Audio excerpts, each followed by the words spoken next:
Hey guys, tonight we're going to take a journey back in time, not to a grand battle or a royal court, but to something far more intimate and terrifying, a medieval city on the brink, and how you might have survived a plague outbreak.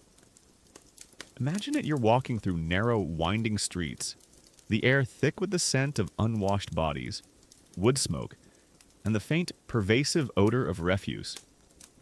The cobblestones are slick with mud and something indefinable, and the sounds of merchants hawking their wares, craftsmen hammering, and church bells tolling fill the air.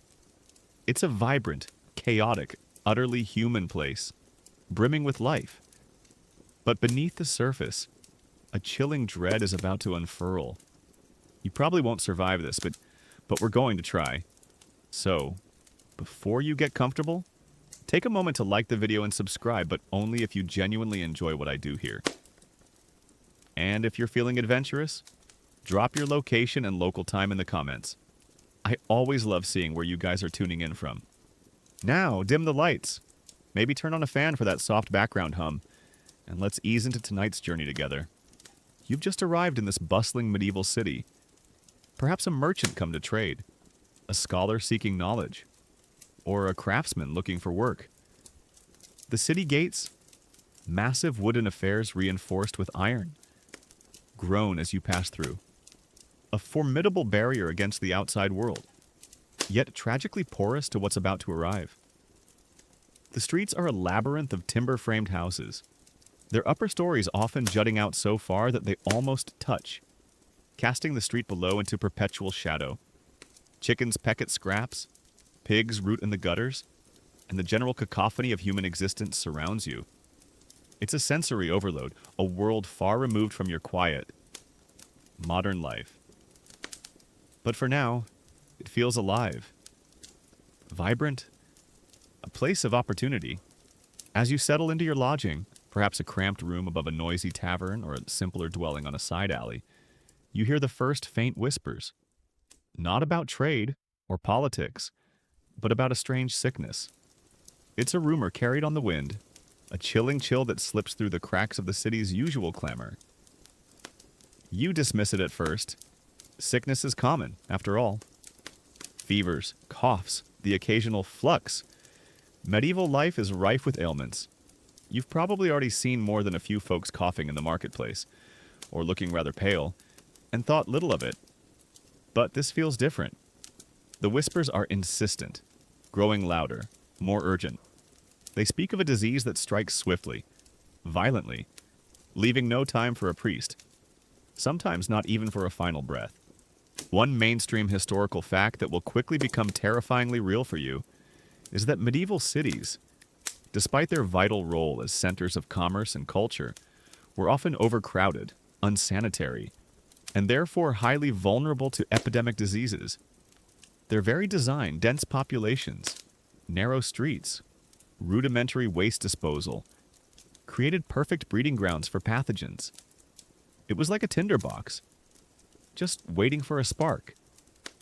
You can almost feel the press of humanity around you, a suffocating closeness that suddenly feels less comforting and more like a trap.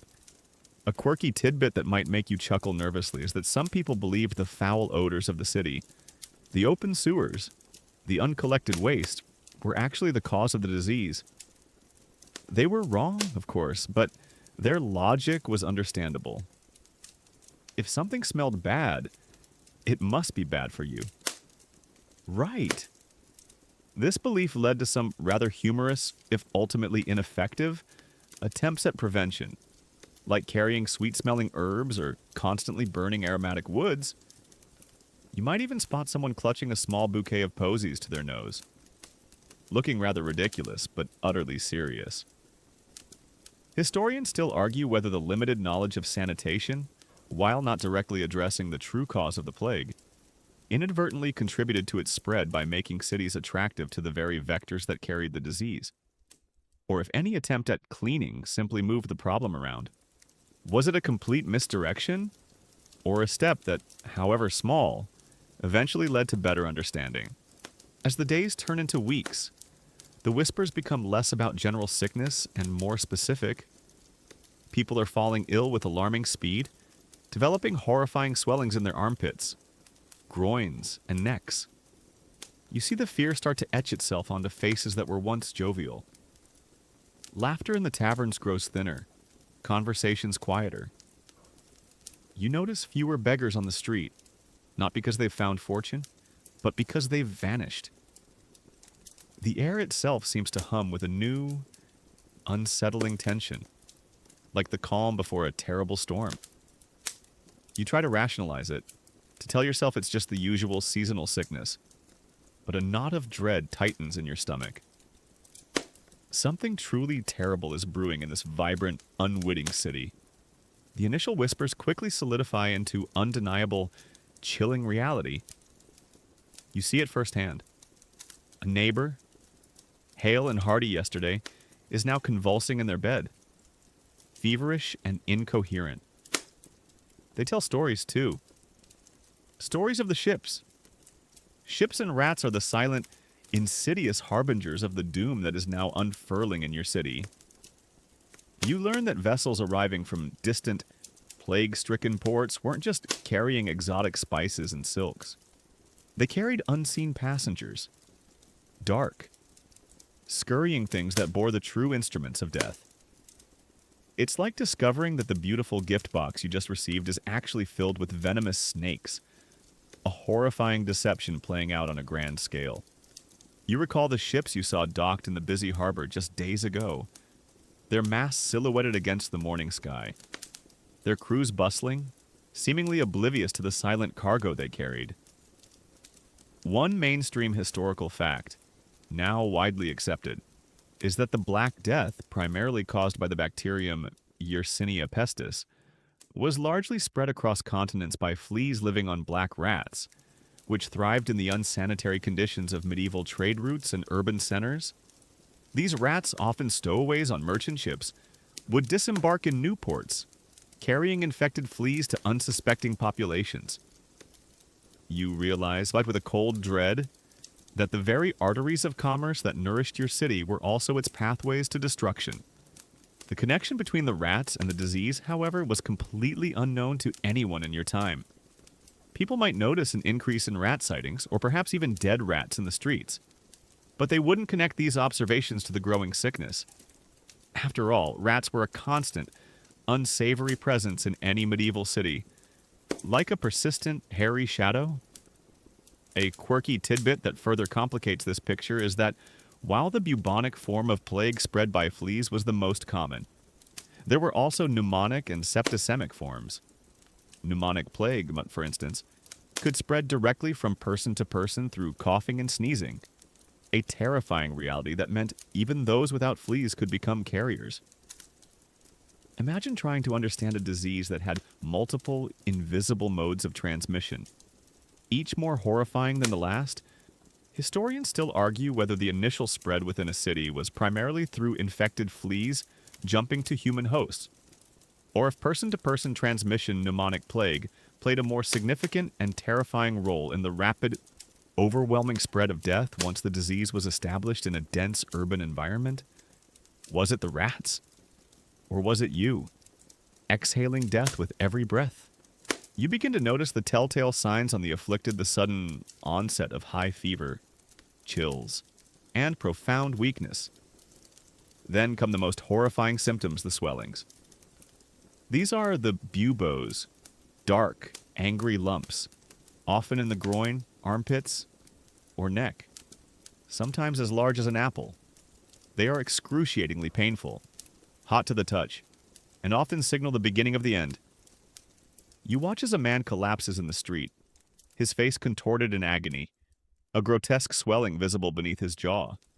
Fear, cold and sharp, clutches at your gut. The city's authorities, slow to react at first, are now visibly panicked. Orders are given, but they seem confused, contradictory. People are told to stay indoors, then to pray in the streets.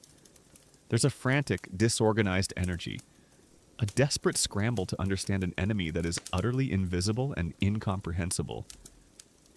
You hear people blaming foreigners, blaming the poor, blaming the stars, anything but the tiny, unseen creatures that scurry through the walls of their homes.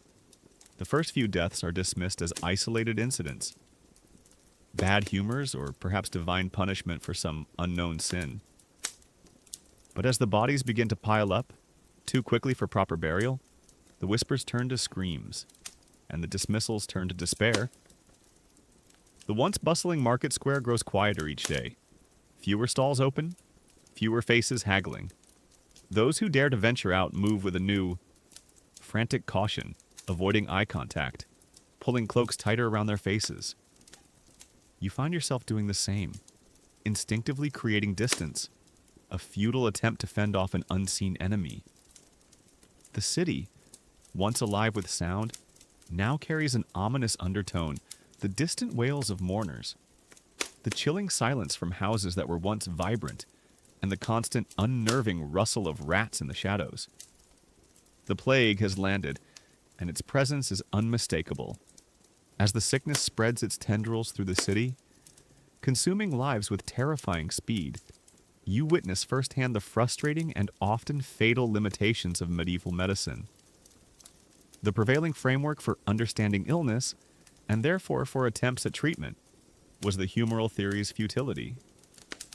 This ancient Greek concept, championed by Hippocrates and later elaborated by Galen, dominated medical thought for over 1,000 years.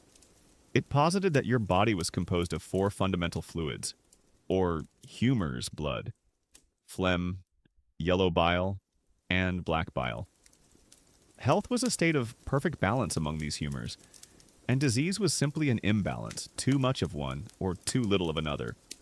It's like trying to fix a complex electrical circuit using only a theory about the balance of earth, wind, fire, and water.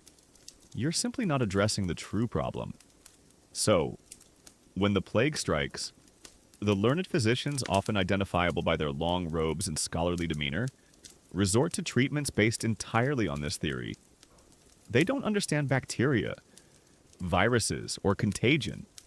They see the buboes, the fevers, the internal bleeding, and interpret them through the lens of humoral imbalance.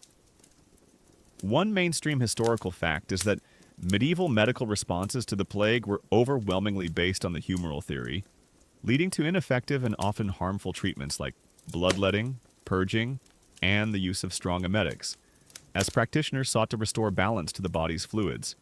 Their intentions were good, but their fundamental understanding was catastrophically flawed. You might hear a physician gravely declare that the plague is caused by corrupt air, a miasma, which enters the body and spoils the humors. This belief, a particularly quirky tidbit, led to an obsession with purifying the air. People would burn aromatic woods like juniper or rosemary, carry sweet-smelling posies to their noses, remember those, or even sit in rooms filled with the smoke of strong incense, hoping to drive out the perceived bad air. Imagine trying to ward off a bacterial infection by lighting a scented candle. Historians still argue whether the miasmatic theory, despite being incorrect about the cause of the plague, inadvertently encouraged some beneficial practices, such as airing out rooms or avoiding stagnant water, that might have marginally reduced flea populations or improved general hygiene, even if the underlying reason was wrong. Did it offer any accidental benefit, or was it a total red herring? You watch as a respected physician, summoned to the bedside of a dying man, gravely advises bloodletting. With a sharp lancet, a vein is opened, and dark blood flows into a basin. The belief being that the excess or corrupted blood needs to be removed to restore balance. This often severely weakened an already critically ill patient, accelerating their decline, or perhaps the physician prescribes a strong purgative, a concoction designed to induce violent vomiting or diarrhea, to expel the bad humors from the body. You cringe as you hear the retching, knowing it's doing more harm than good. Remember that crocodile dung sunscreen. These cures feel similarly misguided, yet they are the pinnacle of available medical knowledge. The remedies are often grotesque and bizarre. Poultices made from dried toad, ground emeralds if you were wealthy enough to afford such a desperate measure, or even human excrement might be applied to the buboes, believed to draw out the corruption. You might even hear tales of desperate individuals trying to sit in sewers, thinking the noxious fumes would somehow counteract the bad air. The sheer desperation is palpable, born from an utter lack of comprehension of the true enemy, beyond the physical treatments. The humoral theory also influenced diagnostic practices. Physicians would carefully examine urine, feces, and even sweat, looking for changes in color, consistency, and smell, interpreting these as signs of humoral imbalance. They would also consult astrological charts, believing that planetary alignments influence the balance of humors in the body and the spread of disease. It's a complex, highly intellectualized system, but one built on a foundation of sand when faced with a rapidly spreading bacterial infection. You realize that these doctors, for all their learning and good intentions, are utterly helpless. They are playing a sophisticated game of intellectual chess against an opponent they cannot see, cannot understand, and therefore cannot defeat. The futility of their efforts is tragically clear in the rising death toll. The city, once bustling with life, is now filled with the stench of disease and the constant, mournful tolling of church bells, announcing yet another soul lost to a foe no one can comprehend or effectively fight. All because their very framework for understanding illness was fatally flawed.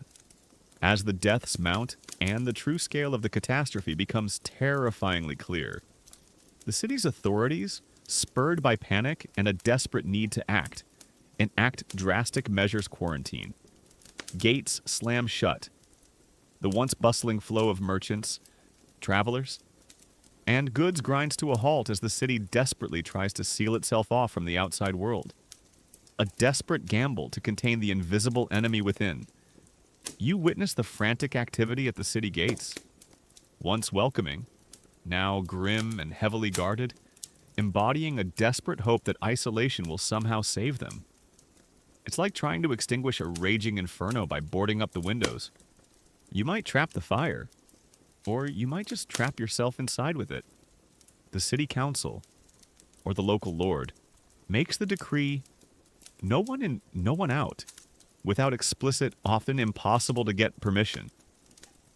The massive gates that once allowed you entry are now barred, bolted, and watched by armed guards.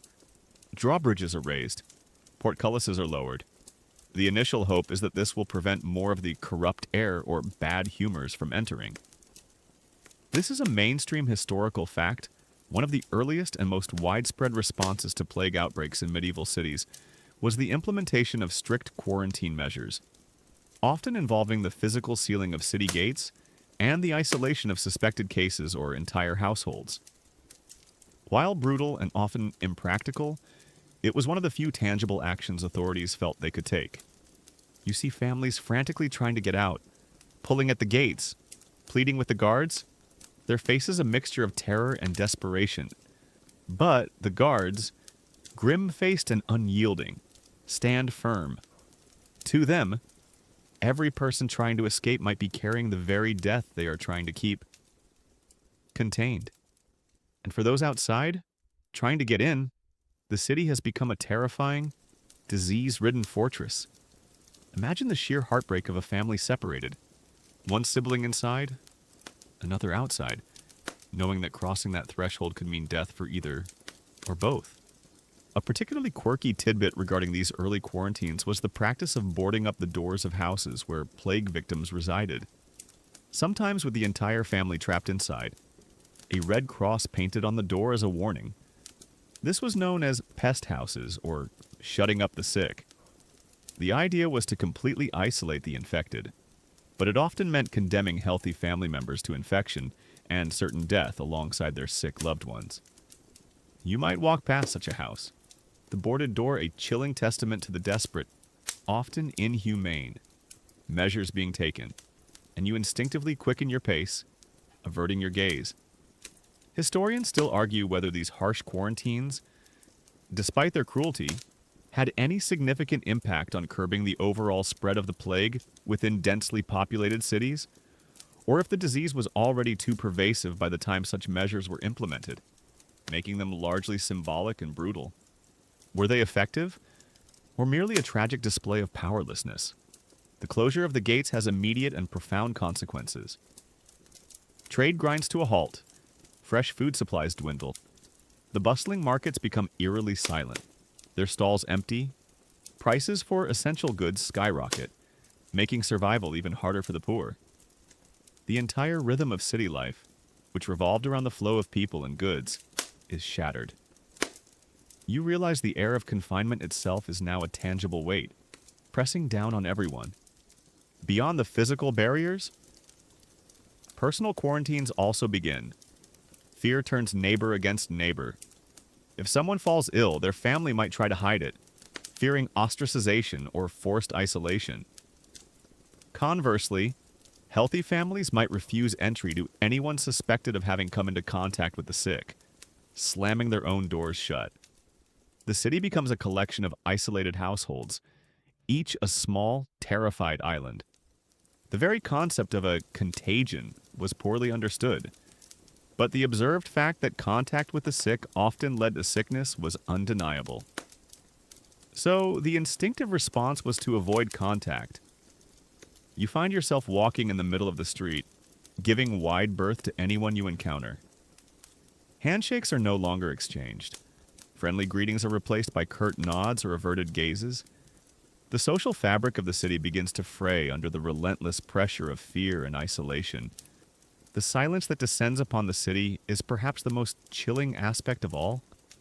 The vibrant sounds of commerce, laughter, and daily life are replaced by the mournful tolling of church bells, the occasional cry of a dying person, and the creak of carts carrying away the dead.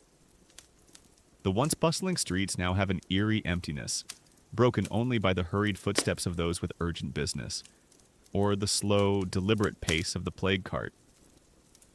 The gates, those symbols of medieval strength and security, have become the bars of a prison, trapping you inside with an unseen, relentless killer. As the city groans under the plague's relentless assault, and the futility of quarantine becomes apparent, you turn your gaze towards those traditionally charged with healing the physician's helplessness. These learned men, often respected and well paid, wielded their knowledge with authority, but their understanding of the true nature of the plague was tragically limited. You see them moving through the streets, sometimes accompanied by attendants, their faces grim, their actions a mixture of genuine concern and profound ignorance. It's like watching a magician try to stop a flood with a deck of cards. Their tools and understanding are utterly mismatched to the scale of the disaster.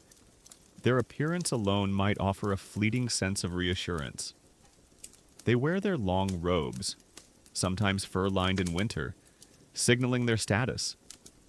Some might even carry a pomander, a perforated ball containing aromatic substances, believing it would ward off the corrupt air, a direct application of the miasmatic theory we touched upon earlier.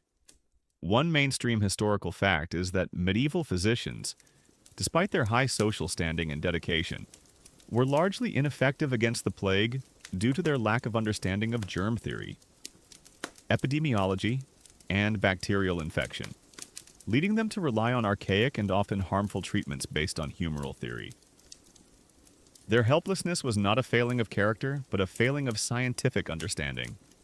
You might observe a physician at a patient's bedside, meticulously examining urine samples, or feeling a pulse, trying to divine the imbalance of humors. Then come the remedies.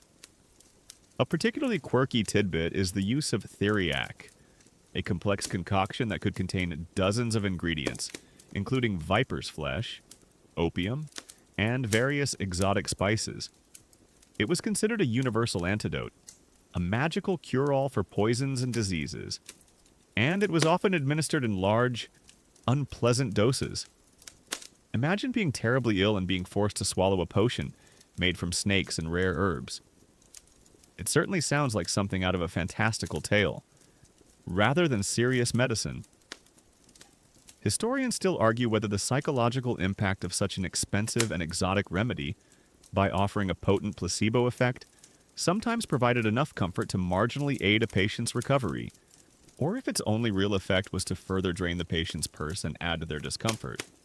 Was it a genuine, if misguided, attempt at a cure, or merely an elaborate scam driven by desperation. You witness a physician prescribing bloodletting again, seeing the patient weaken further, perhaps even collapse.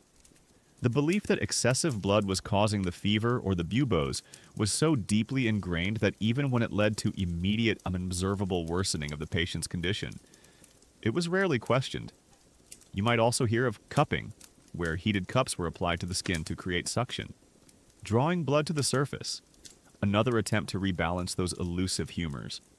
Beyond the physical treatments, physicians also engaged in astrological prognoses. They believed that planetary alignments influenced the disease, and they would consult complex charts to determine the best time for a bleeding or the most auspicious day for a specific remedy. This blend of astronomy and medicine seems utterly bizarre to you now, but it was a serious component of their practice, reflecting the holistic, if inaccurate, worldview of the time. It's like trying to navigate using a map of constellations instead of a map of actual roads. The sheer volume of desperate, often contradictory advice highlights their panic. Some physicians recommended avoiding all meat. Others advocated a diet rich in fats. Some urged patients to stay warm. Others to embrace cold. This cacophony of conflicting advice underscored their profound helplessness. They were throwing everything they had at an invisible wall, hoping anything, would stick. Their helplessness was also evident in their limited protective gear. While later, more famous plague doctor outfits with beaked masks emerged, these were still centuries away. A medieval physician might simply wear heavier clothing, or perhaps a scarf wrapped around their face, or simply rely on their pomander. They were as susceptible as anyone else, and many physicians themselves succumbed to the plague, a stark testament to the limits of their knowledge and the overwhelming power of the disease. You watch as a physician exits a house, his shoulders slumped, his face pale, and you realize that even for the most learned and respected, the plague holds no mercy and offers no answers. His helplessness is a chilling harbinger of the fate awaiting many. As the plague tightened its grip on your city, a terrifying choice presented itself to every inhabitant. Flight or fight, staying put. Many, perhaps most, with the means to do so, fled the city in a desperate attempt to outrun the invisible killer. They streamed out of the gates before they slammed shut. That is, heading for rural estates, monasteries, or simply anywhere they hoped the plague wouldn't follow. This exodus created its own set of problems, and of course, as many of these refugees unwittingly carried the disease with them, spreading it to previously untouched areas, but even for reasons that might include lack of resources, a strong sense of duty, or perhaps a stubborn belief that your fate lay within these walls, decided to remain. It's like being on a sinking ship and making the conscious decision to stay aboard, hoping you can somehow patch the holes yourself. Your decision to stay was not made lightly. You would have witnessed the panic, the desperate scramble of those leaving, their faces etched with fear and a frantic hope for survival. You might have seen carts piled high with meager belongings, families trudging out into the unknown. But you stayed. One mainstream historical fact is that while many people fled plague-stricken medieval cities, a significant portion of the population, particularly the poor, the elderly, and those tied to essential services, had no option but to remain, facing the epidemic head-on within the city walls. Their survival, or lack thereof, became a grim testament to fate and resilience. Perhaps you were a craftsman, bound to your workshop and tools, without which you couldn't earn a living. Or maybe you were a baker, a miller, a water carrier, essential to the dwindling populace that remained. The concept of working from home simply didn't exist for most medieval professions. Or perhaps you had an elderly parent or sick child who couldn't be moved, forcing you to remain by their side. There was no easy escape from your responsibilities or your circumstances. A particularly quirky tidbit that might make you grimace is the idea that staying put and facing your fate was seen by some as a more pious or even courageous act. Certain religious figures preached against fleeing, declaring it a lack of faith in God's will. Imagine being told that running from a deadly disease was a sin. This moral pressure, combined with practical limitations, surely kept many within the city.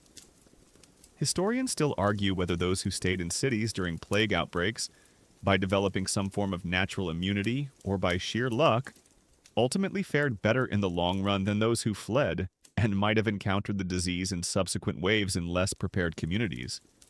Was staying a death sentence, or did it, paradoxically, offer a strange kind of long-term protection for some? Since you've chosen to stay, your days become a grim routine of heightened vigilance. You're no longer just trying to live. You're actively trying to survive. You avoid public gatherings, which are dwindling anyway. The church, once a vibrant hub of community life, now feels like a place of silent dread. Its pews increasingly empty or filled with mournful, isolated figures. You try to keep to yourself, minimizing contact with others, though in the cramped confines of a medieval city, true isolation is nearly impossible. You become keenly aware of the sounds and smells of your immediate neighborhood. The sudden silence from a usually noisy household sends a chill down your spine. The distinctive sickly sweet odor that sometimes wafts from a neighbor's house.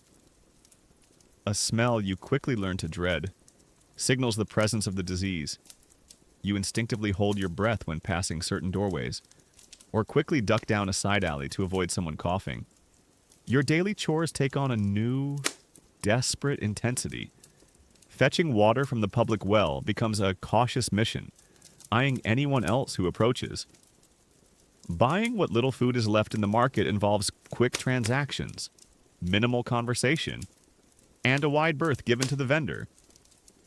You wash your hands, perhaps with a harsh lye soap, or simply with water, though the concept of sterile cleanliness is utterly unknown. You might even try boiling your water, a primitive but potentially life-saving precaution, though you wouldn't understand why. You start creating your own small rituals, desperate attempts to exert some control over an uncontrollable situation. Maybe you regularly sweep your dwelling, convinced that cleanliness will ward off the bad air. Perhaps you burn fragrant herbs in your brazier, their smoke filling your small room, masking the omnipresent stench of decay from outside. You might even sleep with a protective amulet under your pillow, or murmur a prayer before you close your eyes each night. These aren't just habits. They are your personal armor against an invisible enemy. Small acts of defiance in the face of overwhelming despair. The city is a death trap, but you are still in it, still breathing, still fighting. With the city's gates sealed and death stalking the streets, a different kind of fervor began to grip the populace religious zeal and despair. In a world where the plague seemed to defy all human understanding and medical intervention, people turned to the divine for answers, for mercy, for an explanation for such unprecedented suffering. The churches, despite the fear of contagion, became crowded with desperate souls, seeking solace and perhaps a last-minute reprieve from what many believed was God's wrath. It's like a vast communal cry to the heavens, a desperate plea for intervention when all earthly solutions have failed. You find yourself drawn to the familiar comfort of your local church, even as a chill of apprehension settles over you. The air inside is thick with incense, masking the scent of fear and unwashed bodies, a stark contrast to the usual Sunday morning pleasantries. People kneel, their faces streaked with tears, their voices hoarse from weeping and prayer. One mainstream historical fact is that the Black Death provoked an intense surge in religious devotion, penitence, and desperate prayers, as people interpreted the plague as divine punishment for humanity's sins. Flagellant movements, where groups of people publicly whipped themselves to atone for sins, emerged and spread rapidly across Europe, seeking to appease God through extreme acts of penance. You might witness a procession of these flagellants in the street. A particularly quirky tidbit about them is their belief that by inflicting pain upon themselves, they could collectively cleanse the world of sin and stop the plague. They would march from town to town, bare-backed, chanting and rhythmically whipping themselves with leather scourges tipped with metal studs. Drawing blood, The spectacle was both terrifying and mesmerizing, drawing crowds of onlookers, some horrified, some inspired. Imagine watching this grisly parade, the rhythmic thwack of the whips echoing through the streets, accompanied by mournful hymns. Historians still argue whether the flagellant movement, despite its extreme nature, offered a psychological coping mechanism for communities by providing a visible collective outlet for fear and guilt, or if it merely fueled social unrest and the scapegoating of marginalized groups by implying that certain sins were to blame for the plague. Did it offer genuine solace? Or did it just fan the flames of hysteria? The sermons from the pulpits grew more apocalyptic, fire and brimstone dominating the messages. Priests preached about the wickedness of man, the need for repentance, and the fleeting nature of earthly life, while offering spiritual comfort and the promise of salvation. These sermons also amplified the sense of guilt and despair, reinforcing the idea that the plague was a deserved punishment. You might confess sins you didn't even know you had, just to be on the safe side. Charitable acts also saw a surge, albeit a desperate one. People bequeathed their fortunes to the church or to the poor, hoping to earn favor with God before their inevitable demise. Alms were given freely, and some even took in the sick, driven by genuine piety, though often at the cost of their own lives. These acts of selfless devotion stood in stark contrast to the fear and selfishness that also gripped the city. However, alongside this fervent devotion, despair brewed. For many, constant prayer seemed to yield no results. The sick continued to die. The bodies continued to pile up. This led to a profound crisis of faith for some, questioning why a benevolent God would inflict such suffering upon his people. You might hear bitter whispers in the taverns, those few that remain open, questioning the efficacy of prayer, or even the existence of divine mercy. It's a terrifying existential crisis playing out on a massive scale. And then there was the macabre dance of death. This artistic and literary motif, which gained prominence during the plague years, depicted skeletons leading people from all walks of life: kings, peasants, popes, merchants, in a grim procession to their graves. It was a stark reminder of mortality, a visual representation of the idea that death spares no one. You might see crude drawings of it appearing on church walls or on makeshift wooden signs. This chilling imagery served as both a warning and a morbid comfort, a universal equalizer in the face of inevitable doom.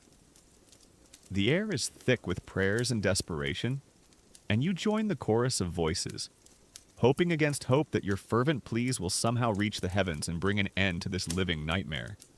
As days bleed into weeks, the city around you descends further into a macabre shadow of its former self. The initial whispers of sickness have given way to an undeniable, pervasive reality: the smell of death. Everywhere.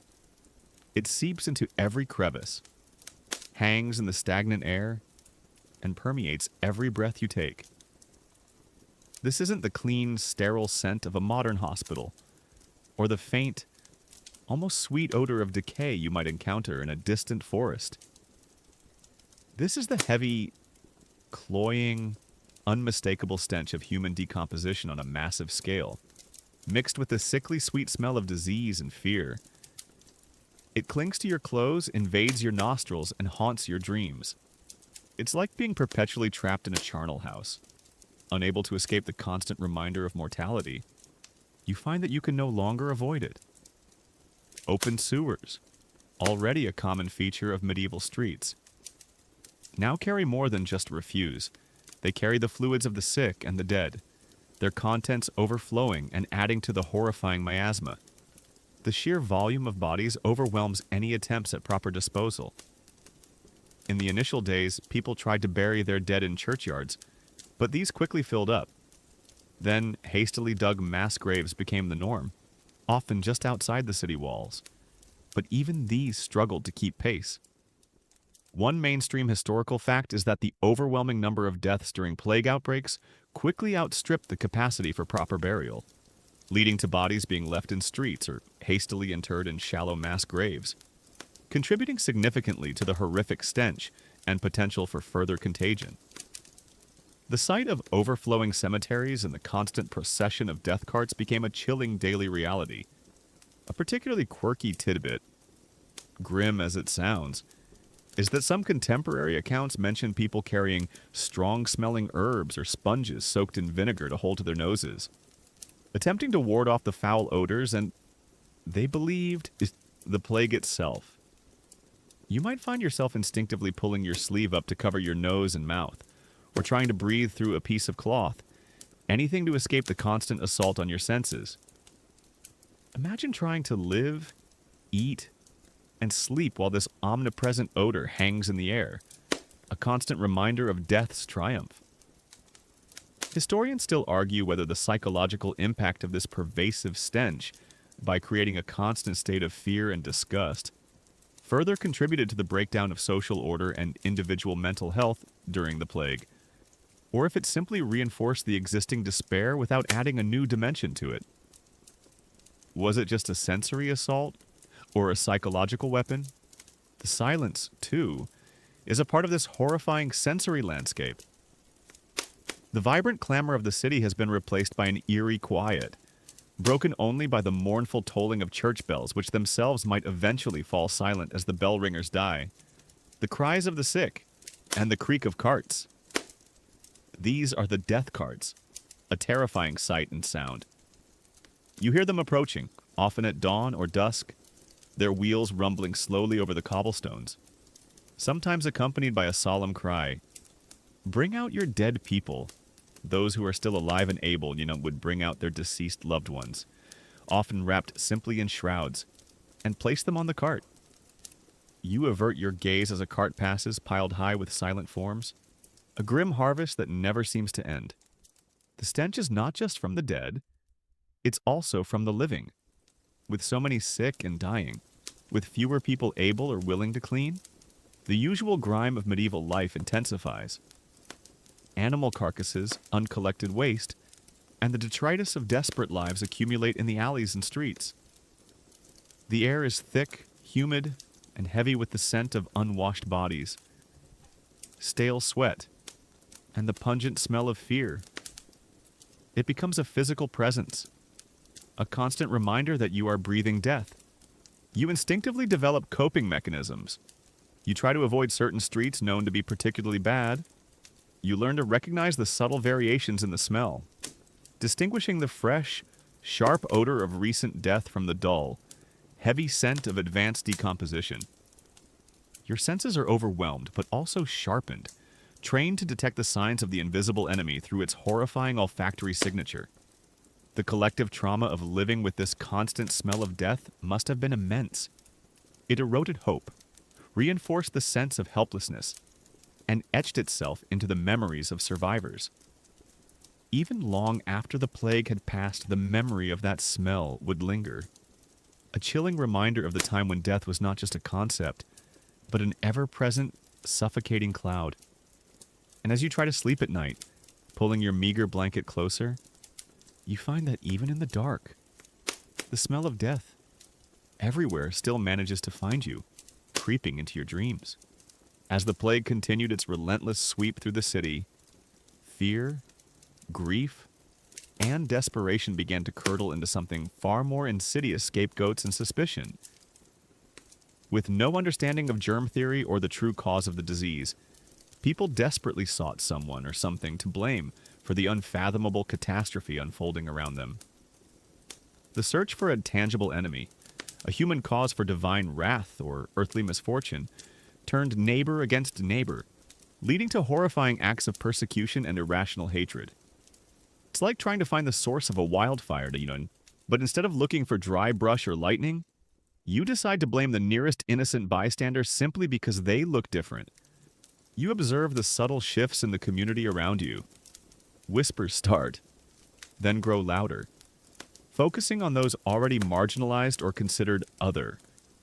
One mainstream historical fact is that during the Black Death, various minority groups, particularly Jewish communities, foreigners, beggars, and sometimes even lepers, were widely accused of poisoning wells or spreading the plague intentionally. leading to widespread persecution, massacres, and heightened social unrest. This irrational blame was a terrifying byproduct of fear and ignorance, fueled by existing prejudices. A particularly quirky tidbit might be the accusations leveled against witches or sorcerers. If someone had a reputation for strange practices or lived an isolated life, they might suddenly find themselves under intense scrutiny, their odd habits interpreted as malevolent acts causing the plague.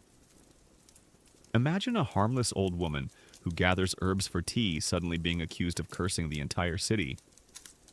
Historians still argue whether the widespread belief in conspiracies, such as well poisoning by Jewish communities, was primarily a spontaneous eruption of popular fear and anti-Semitism, or if it was sometimes deliberately stoked by authorities seeking to deflect blame from their own inability to control the epidemic or to seize assets. Was it pure hysteria? Or was there an element of calculated manipulation? You might hear increasingly frantic sermons from the pulpit, not just about sin in general, but about specific transgressions, or the supposed evil acts of certain groups that have angered God. These sermons, intended to guide moral behavior, often inadvertently fueled suspicion and paranoia among the populace. The line between religious warning and outright incitement became dangerously blurred. The fear of poisoning in particular was rampant. Wells, the lifeblood of any city, became objects of intense suspicion. You might see people refusing to drink from certain public wells, or even actively destroying them, believing them to be contaminated by unseen enemies. Those caught near a well behaving suspiciously could face immediate violent retribution from a terrified mob. The sheer terror of an invisible, deadly agent made any unconventional behavior seem like proof of malicious intent. For the Jewish communities, who were already often segregated and subject to prejudice, the plague brought unimaginable horror. Already viewed with suspicion due to their different religious practices and often their roles as moneylenders, they became convenient scapegoats for a bewildered and terrified populace.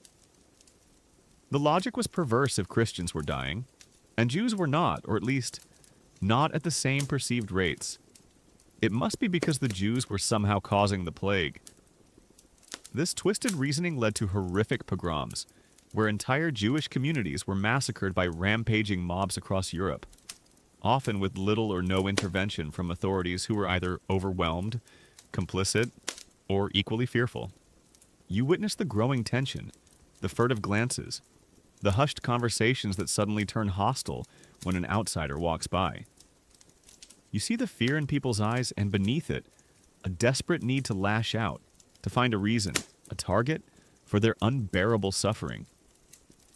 It's a chilling reminder of how quickly civilization can unravel under extreme duress, how readily fear can be weaponized against the innocent.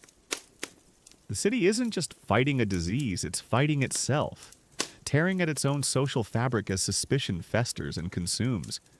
And in this terrifying atmosphere, merely being different can be a death sentence. As the plague rages on, the city you inhabit undergoes a profound and unsettling transformation. Daily life dismantled, the vibrant rhythms that once defined urban existence, the clatter of artisans, the chatter of markets, the tolling of bells for regular services slowly, inexorably, grind to a halt. What remains is a skeletal version of normalcy, a desperate attempt to maintain order amidst chaos. But it's clear that the very fabric of society is unraveling thread by thread. It's like watching a complex machine slowly seize up, one gear at a time, until it falls completely silent. You notice the changes first in the small things. The baker no longer bakes every morning. Sometimes his stall is closed for days, or he appears haggard, eyes haunted. The blacksmith's hammer, once a constant beat, is now heard only sporadically. The streets, once bustling, are eerily quiet during what should be peak hours. The vibrant tapestry of urban life is being systematically picked apart by the invisible hand of disease. One mainstream historical fact is that the Black Death caused widespread social and economic disruption in medieval cities, leading to the collapse of public services, abandonment of essential trades, and a general breakdown of law and order as daily life became impossible to maintain. The city wasn't just dying, it was ceasing to function. The scarcity of goods becomes a pressing concern. With gates sealed and trade routes disrupted, fresh produce, meat, and even basic necessities dwindle. Prices for what little remains skyrocket, making survival a luxury only the wealthy can afford. You might find yourself queuing for hours for a few stale loaves of bread, or desperately searching for clean water. The usual public wells now suspect or abandoned. The fear of hunger begins to replace, or at least compete with, the fear of death. A particularly cruel irony. A particularly quirky tidbit that demonstrates this breakdown is the disappearance of public entertainment. Fairs, theatrical performances, even simple tavern gatherings, all cease. Imagine a world where the only sounds are the church bells, the cries of the sick, and the rumble of the death cart. The usual distractions and social outlets that knit communities together vanished, leaving people isolated with their fear and grief. Historians still argue whether the psychological impact of this enforced idleness and lack of normal social interaction, beyond the direct threat of the plague, contributed to increased levels of despair, paranoia, and mental illness among the survivors, or if the sheer exhaustion of daily survival left little room for such abstract suffering. Did the emptiness compound the horror, or merely change its shape? The institutions that once provided stability begin to buckle. Churches, as you've seen, are overwhelmed. Their priests dying faster than they can be replaced. Law and order falter, with magistrates, constables, and guards falling ill. Petty crime, and sometimes even more serious acts, go unpunished. You might witness instances of looting or desperate individuals stealing food, acts unthinkable in a functioning society. The social contract, based on mutual trust and shared rules, begins to crumble. Education, too, suffers. Schools close. Monasteries, often centers of learning, are decimated, and the transmission of knowledge effectively ceases. Children are left orphaned, wandering the streets, or are taken in by distant relatives or overwhelmed charitable institutions. The future generation, the very hope of the city, faces an uncertain and often brutal existence. Even death itself becomes an impersonal, industrial process. Remember the death carts. They are a symbol of how human life has been reduced to a mere statistic, a body to be disposed of. Proper funeral rites, once so important for the soul's passage and the family's grieving, become impossible. Bodies are simply taken, often without ceremony, and tossed into mass graves. This absence of ritual robs people of their ability to mourn, leaving grief festering and unresolved. You find yourself adapting to this new, terrifying normal. Your schedule is no longer dictated by the rising sun or the demands of your trade, but by the relentless march of the disease. Every outing is a calculated risk. Every interaction is eyed with suspicion. The vibrancy, the noise, the sheer life of the medieval city you first encountered has been stripped away, leaving behind a hollowed-out shell, a testament to the devastating power of an unseen enemy. And as you try to navigate this broken world, you realize that survival means more than just avoiding the plague. It means finding a way to live when life itself has been dismantled around you. In this terrifying new reality where daily life is dismantled and death is omnipresent, you are constantly reminded of the medieval era's problematic relationship with personal hygiene's pitfalls. It wasn't that people were deliberately dirty. It was simply that the understanding of cleanliness, and its direct link to health and disease, was rudimentary at best and utterly absent at worst. The very practices of daily living, from waste disposal to bathing habits, inadvertently created fertile ground for the plague's spread, turning simple acts into potential vectors of death. It's like trying to put out a fire using gasoline, completely unaware of the disastrous consequences. You move through the city, keenly aware of the omnipresent grime. The streets are a chaotic mix of human and animal waste, discarded food scraps, and stagnant puddles. Public latrines, if they existed, were often overflowing, and indoor plumbing was virtually non-existent. People simply tossed their waste, including human excrement, out of windows into the streets below or into open gutters. One mainstream historical fact is that medieval cities, lacking modern sanitation systems, had extremely poor public and personal hygiene, creating ideal conditions for the proliferation of disease vectors like rats and fleas, and the rapid spread of infections. The concept of germs was entirely unknown, making truly effective hygiene impossible. Bathing habits were also vastly different. While some cultures, especially earlier in the Middle Ages, practiced more regular bathing, by the time of the plague, public baths were often viewed with suspicion, sometimes associated with immorality, or simply too expensive for the common person. When people did bathe, it was usually in large tubs of shared water, or only a few times a year. Personal washing was often limited to wiping with cloths, or simply rinsing hands and face. The idea of washing clothes regularly, especially outer garments, was also uncommon due to the labor involved and the value of fabric.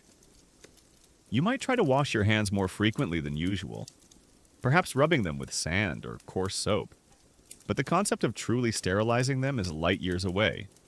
A particularly quirky tidbit regarding medieval hygiene is the common belief that bathing in hot water could actually open up the pores and make a person more susceptible to disease, allowing corrupt air or humors to enter the body.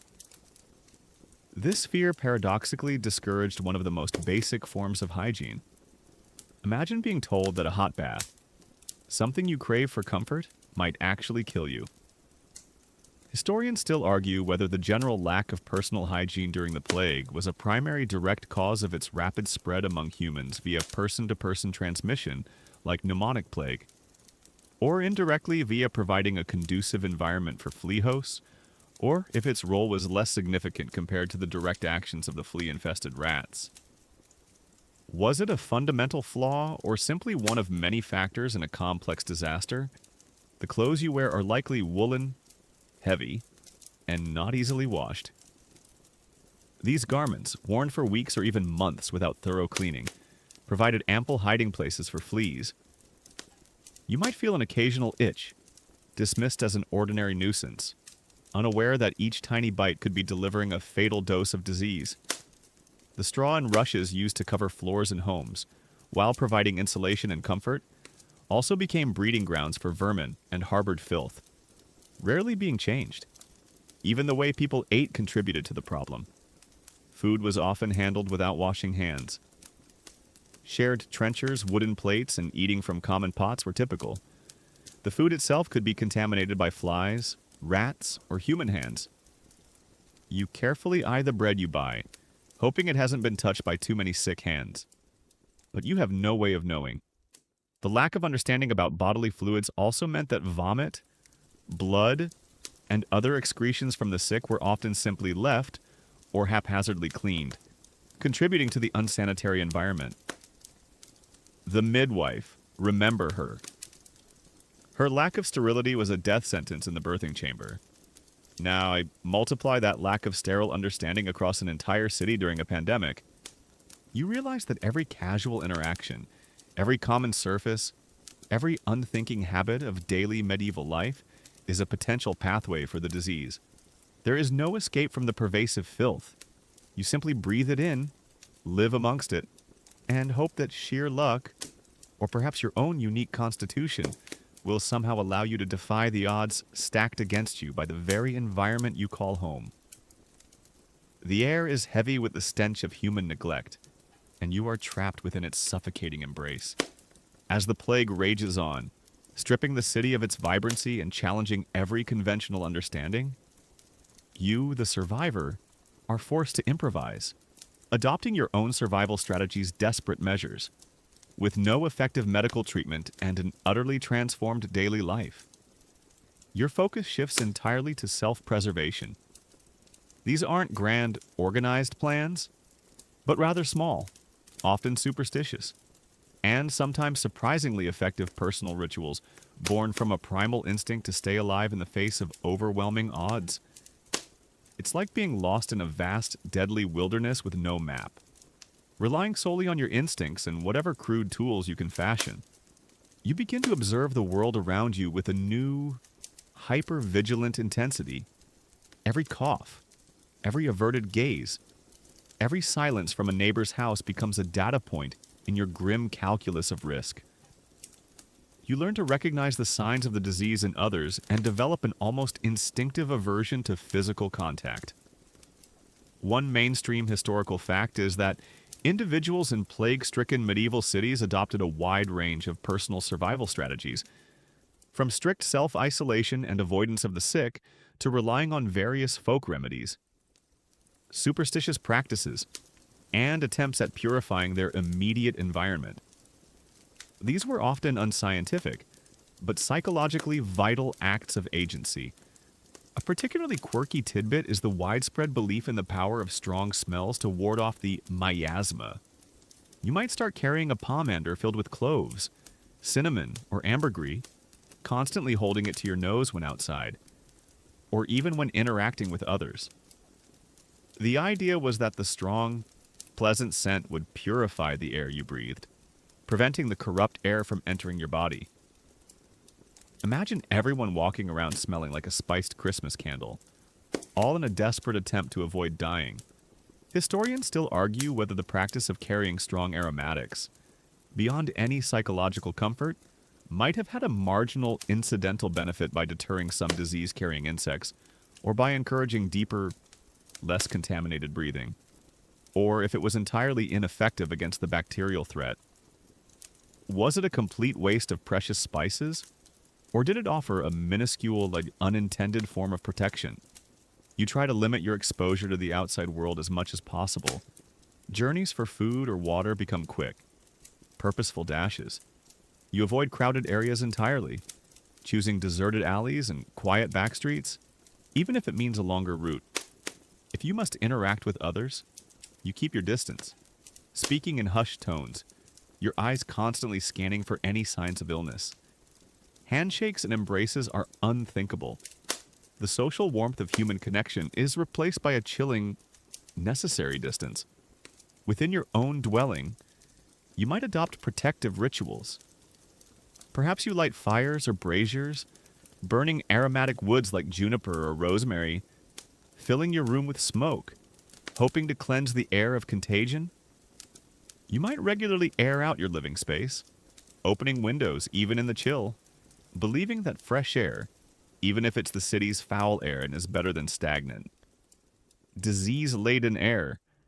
You keep your living space as clean as possible, sweeping away dirt and debris. Though without understanding germs, this is more about perceived order than true sanitation.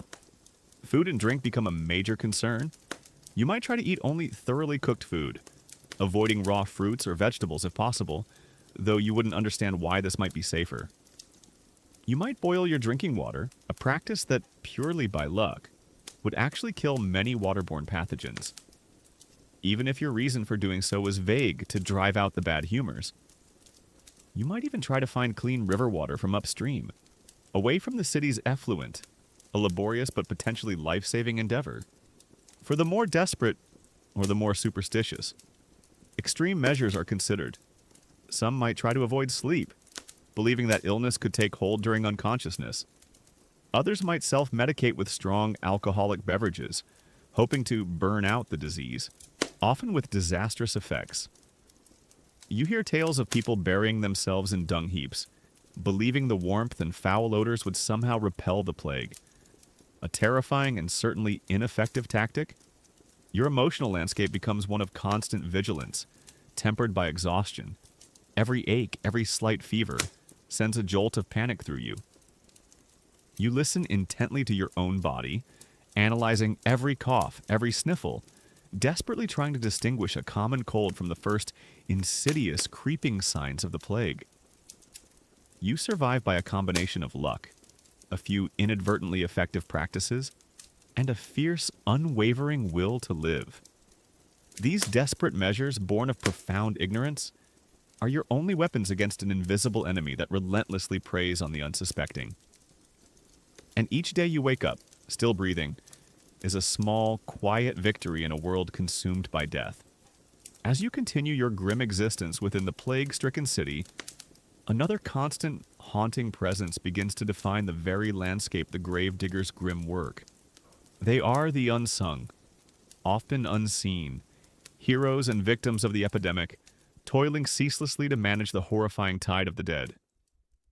Their work is a stark, visceral reminder of the plague's overwhelming power, reducing human lives to mere numbers, bodies that must be dealt with before they become further sources of contagion. It's like watching a group of ants frantically trying to clear away a mountain of fallen leaves, knowing that for every leaf they move, 10 more will fall. You hear them before you see them. The creak of their carts, the dull, rhythmic thud of their shovels, sometimes even the muffled shouts of command, or grim, exhausted jokes exchanged in the dead of night. They are a special class of laborer, often drawn from the lowest rungs of society. The very poor, the condemned, or those who simply had no other choice. Their work is horrifying, dangerous, and utterly essential. A mainstream historical fact, the overwhelming scale of death during the Black Death necessitated the employment of specialized gravediggers and burial teams, often working day and night to dispose of bodies. A grim and dangerous profession that was crucial for containing the spread of disease. Despite their own high mortality rates, they were literally wrestling with death on a daily basis. You might catch a glimpse of them. Their faces are often grim, smeared with dirt and sweat, perhaps wrapped in rough cloths to ward off the stench. They wear simple, practical clothing, often stained and torn, and they carry shovels, hooks, and sometimes even long poles to maneuver the bodies.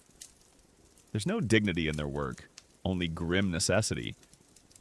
You avert your eyes, not out of disrespect, but because looking too long feels like tempting fate, like acknowledging the destination they are preparing for so many.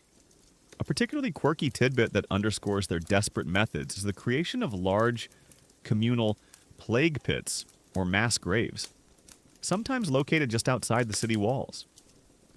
These weren't neatly dug rows, but vast, deep trenches into which bodies were piled, layer upon layer, sometimes separated by thin layers of soil or quicklime. Imagine the sight: hundreds, thousands of bodies, all jumbled together, robbed of individual burial, a chilling testament to the scale of the disaster. Historians still argue whether these mass plague pits, while a practical necessity, inadvertently contributed to groundwater contamination and the spread of other diseases in the long term, or if the sheer volume of dead made any other burial method entirely impossible, making them the least bad option available. Were they a pragmatic solution, or a further ecological disaster? Their work is not just physically exhausting, it's mentally and emotionally shattering. They handle bodies ravaged by the disease, sometimes still warm, sometimes bloated and putrefying. They deal with the grief of surviving family members, or the chilling silence of houses where entire families have succumbed. They are witnesses to the unadulterated horror of the plague, experiencing its ravages more intimately than almost anyone else. You often hear that they, too, frequently succumbed, falling victim to the very contagion they were trying to manage. It's a job with almost guaranteed self-sacrifice. The demand for their services becomes so high that, despite the danger, it might even become a well-paying, if short-lived, profession for some. The few who survive might find themselves wealthier than they ever dreamed. But at what cost? Their hands are calloused, their bodies weary, and their minds haunted by the endless procession of the dead. They are the constant physical embodiment of the plague's toll. The grim reapers of a city that is slowly being devoured. You watch as a cart passes, the bodies on it covered by a simple sheet, but the outlines are unmistakable. The silence that follows the cart is even more unsettling than its approach. It's a silence of emptiness, of absence, of lives suddenly extinguished. The gravedigger's grim work is a continuous cycle of collection, transport, and burial, a relentless process that only ends when there are simply no more bodies to collect. And as you try to sleep at night, amidst the lingering stench of death, you hear the distant echoes of their shovels, digging, digging, digging, a lullaby of despair for a city consumed by plague. After what felt like an eternity shrouded in fear and death, a subtle yet profound shift begins to occur in the beleaguered city, the plague's slow retreat. It doesn't vanish with a dramatic flourish or a sudden end. Instead, it recedes like a tide, leaving behind a devastated landscape, but also the first fragile tendrils of hope. You begin to notice minute changes, almost imperceptible at first, that suggest the relentless grip of the epidemic is finally loosening its hold. It's like the first tentative rays of sun piercing through a week of oppressive, storm-laden clouds, hinting that the worst might finally be over. The most telling sign is a gradual decrease in the mournful tolling of church bells. Once a near constant, chilling accompaniment to your days and nights, their frequency lessens. Then, perhaps a day might pass with no bells at all. This silence, initially unsettling, slowly begins to feel like a reprieve, a sign that fewer souls are being lost. One mainstream historical fact is that plague epidemics, while devastating, eventually ran their course within a given population, often due to a combination of factors including the depletion of susceptible hosts, changes in environmental conditions affecting flea and rat populations, and the development of some natural immunity in survivors. But it wasn't a medical triumph, but a grim natural conclusion. You start to notice other small indicators. The death carts, once a daily grim procession, might now appear only every other day, then perhaps twice a week. The piles of bodies, once overflowing from mass graves, begin to diminish, finally manageable for the remaining, exhausted gravediggers. The stench of death, while still present, starts to recede, no longer an all-encompassing suffocating blanket, but merely a pervasive background odor. You find yourself taking deeper breaths, almost without realizing it, as the oppressive weight on your lungs begins to lift. A particularly quirky tidbit is the anecdotal observation that certain areas within a city, or even certain households, seem to escape the plague relatively unscathed, fostering beliefs in lucky houses or blessed families. While often pure coincidence, these perceived pockets of immunity might have subtly contributed to the sense that the disease was losing its power, even if the reasons were unknown. Imagine thinking your unusual garden gnome brought you luck, while secretly it was just that your house had fewer rats. Historians still argue whether the actual reasons for the plague's decline in a specific outbreak were primarily due to a significant reduction in the susceptible population, i.e., most who could die had died, or if environmental factors like colder weather reducing flea activity or changes in rat populations played a more critical and widespread role in its eventual retreat. Was it the exhaustion of its victims, or the chill in the air? People who had barricaded themselves indoors begin to tentatively peek out. You see a neighbor, whom you had assumed was dead, cautiously opening their door, their face pale but alive. The sight sends a jolt of hope through you, a profound sense of shared survival. Those who had fled the city might even begin to trickle back. Cautiously, eyes wide with a mixture of relief and trepidation at the ghost town they find, the return of sounds is also telling. A lone child's cry, once a sound of terror, now registers as a profound miracle. The faint chatter from a reopened stall in the market, the distant clatter of a blacksmith's hammer. These tiny sounds are more potent than any sermon, announcing the fragile return of life. The silence, and which had been so terrifying, is slowly, hesitantly, filled with the nascent hum of a city tentatively trying to remember how to live. The fear, while still lurking, transforms. It's no longer the acute, paralyzing terror of imminent death, but a deep, lingering trauma, a scar left on the collective psyche. You find yourself still instinctively avoiding crowds, still eyeing strangers with suspicion. But the immediate threat has begun to recede. You might find a renewed appreciation for simple things: a warm meal, clean water, the sight of a familiar face. These were once taken for granted, but now they are precious treasures, symbols of your improbable survival. The city is still wounded, still bearing the marks of devastation, but the relentless, suffocating pressure is lifting, allowing for the first fragile breaths of recovery. You've made it through the worst. You stand amidst the lingering echoes of the plague, having survived an ordeal that claimed countless lives. The air, though still carrying faint whispers of decay, now breathes with a tentative hope. This is life after a changed world. The city you knew before the plague is gone, irrevocably altered by the crucible of suffering it has endured. But in its place, a new reality emerges, one shaped by profound loss, yet also by remarkable resilience and unforeseen opportunities. It's like emerging from a long, dark winter into a stark but undeniably new spring, where the familiar landscape has been reshaped by the forces of nature.